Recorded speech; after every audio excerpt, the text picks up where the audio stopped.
Programang ito ay rated SPG. Striktong patnubay at gabay ng magulang ang kailangan. Maaaring may masiselang tema, lengguwahe, karahasan, sexual, horror o droga na hindi angkop sa mga bata. Isang mapagpalang araw mga kapamilya, welcome back. At narito ang mga dapat nating abangan sa FPJ's Batang Quiapo. Pero bago ang lahat, kung bago ka pa lamang dito sa akin channel, ay baka naman pwede akong makahingi ng isang like, share, at subscribe.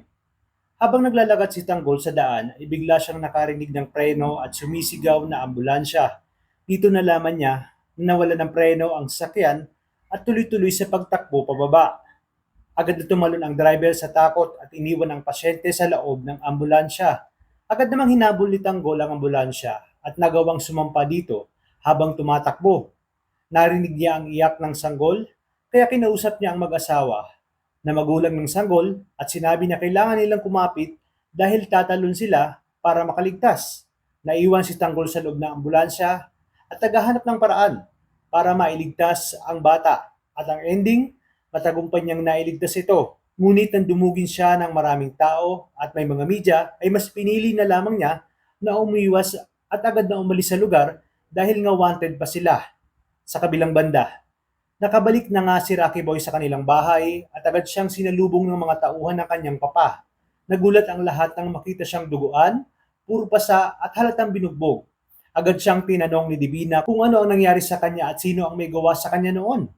Galit na galit si Rocky Boy habang sinasabi ang pagkikita nila ni Miguelito na nauwi sa pambububog sa kanya.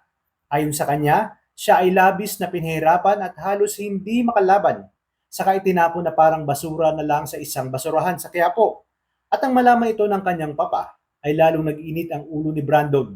Para sa kanya hindi sapat ang ganti lamang sa mga gerero. Hindi pa daw sapat ang kamatayan ng mga ito. Dapat daw ay ibaon na sa lupa ng buhay ang mga gerero para maranasan nila ang kabayaran ng lahat ng kasamaan na ginawa nila sa kanyang anak. Habang sa City Hall naman, ay galit na galit ang mga tao habang nagsisigawan at nagmamartsa papuntang munisipyo dahil marami ang nagrereklamo matapos mamatay ang 4 na katao sa evacuation center. Mabilis itong kumalat sa social media at naibalita ng media at lumalabas na food poisoning ang dahilan. At ang pagkain mula mismo sa mga ipinamahagi ni Miguelito ang sanhi nito. Dahil dito ay mas lalong sumiklab sa galit itong si Miguelito. Sa kabilang banda, biglang nakipagkita ang abogado ng mga gerero kay Vice Mayor. Tinanong ni Roberto kung ano ang problema.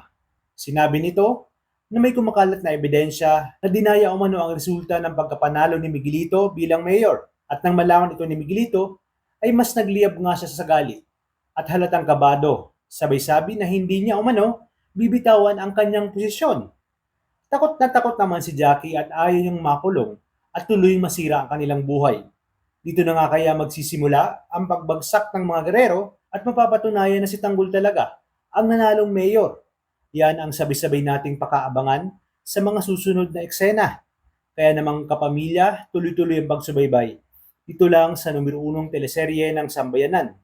Maraming salamat sa inyong panonood at pagpalain tayong lahat. Kapamilya.